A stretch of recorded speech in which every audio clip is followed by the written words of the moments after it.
yung Philippine Bar Association, kumbaga, nagpresenta sila. Gusto nila na sila ang kumbaga mag-host para doon sa sa debate nila Rodante Marcoleta. Pero ano sabi ni Rodante Marcoleta? Kailangan walang limit. Dapat ganyan, pahabaan, dapat di naman pwede kasi yun.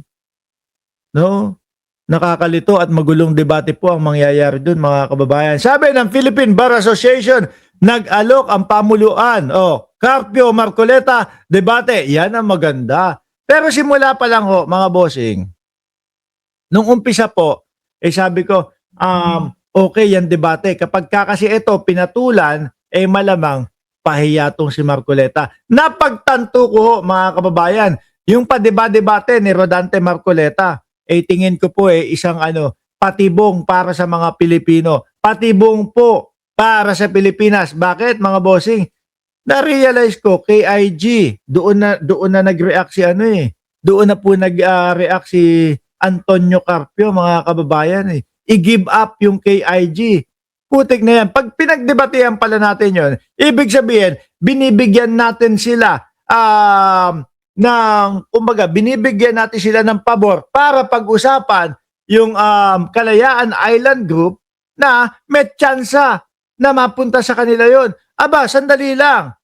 Ulitin ko, may gobyerno ng Pilipinas na nagpapatakbo diyan sa KIG. Di kung matuloy yun, para na din nating sinabi na, sige, pag-usapan natin yan.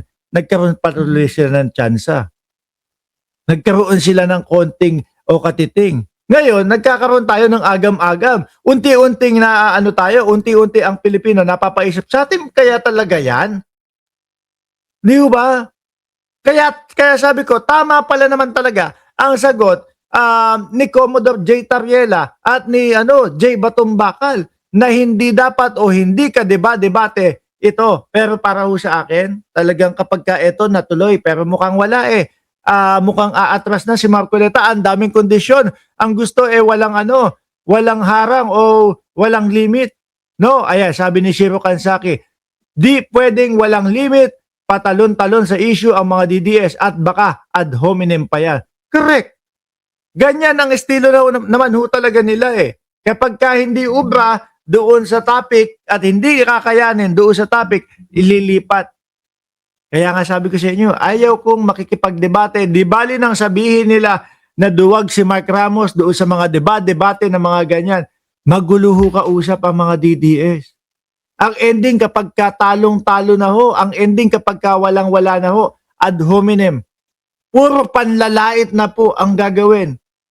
Puro yung hindi mga kasamang bagay doon sa pinag-uusapan ang mga sasabihin. Ganyan ang mga DDS, mga bossing. At kapag kayo ramdam nila na medyo hirap na silang idepensa ang kanilang sarili, alam nyo po kung ano ang gagawin? Ay naku, pe-personaling ka na. Niyang mga yan. Personal na ang banat sa iyo. Baka sabihin nyo, nag-iimbento ako. Mark, nag-iimbento ka naman Diyan sa sinasabi mong nami-personal yung mga DDS Hindi ho. Pakinggan nyo ho ito. Napakinggang interview kay retired Supreme Court Justice Antonio Carpio, parang ang pinaparinggan niya rito ay gumagamit di umano ang China ng mga trolls at ng iba pa para yung kanilang narratives ay ipakalat sa... Brad, totoo naman, si Neo. Ay, hindi.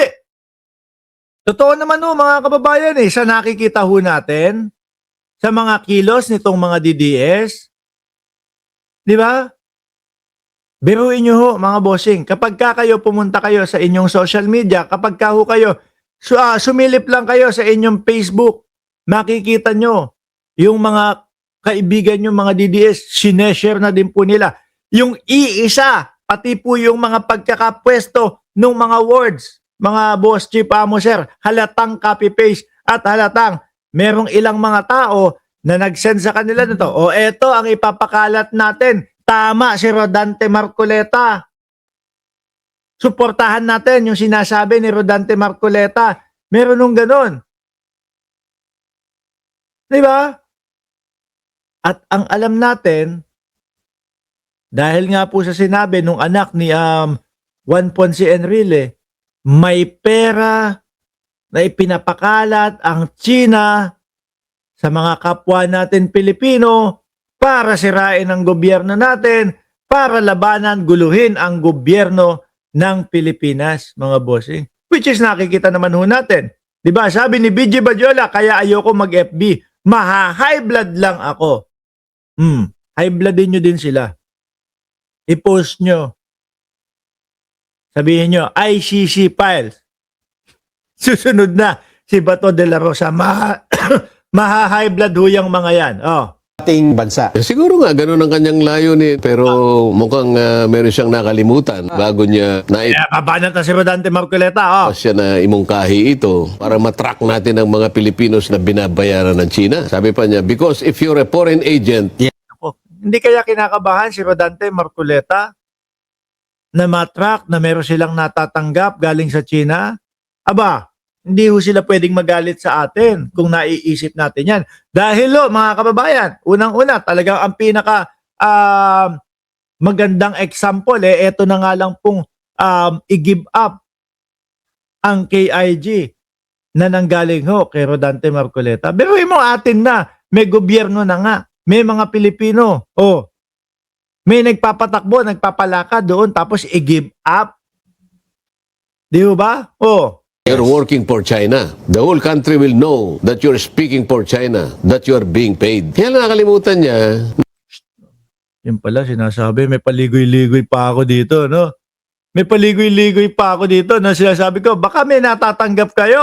Yung pala sinasabi, you're speaking for China. You're being paid by China. Hindi nyo pwedeng sisihin o hindi kayo pwedeng magalit sa mamamayang Pilipino kung ganun ang iniisip sa inyo. Dahil nga, ayan, halatang halata sa mga pinagsasasabi ninyo na gusto nyong ipamigay yung ating mga teritoryo sa China. Atras ko, ulitin ko ha. ng China. Sabi pa niya, because if you're a foreign agent, Yes. you're working for China. The whole country will know that you're speaking for China, that you're being paid. Kaya nakalimutan niya na yung anak niya ay nagtuturo sa Umabot na, personal na. University of International Business and Economics doon sa Beijing University. Ano? Nagtuturo. Nagtuturo. Ano naman tinuturo? Baka English naman o kung ano man. Di ba? Magkalayo naman yun. Naknamputa naman, Rodante Marcoleta. Ay, sorry. magkalayo naman yun. Nagtatrabaho. Di ba? Sa China, bilang professor naman.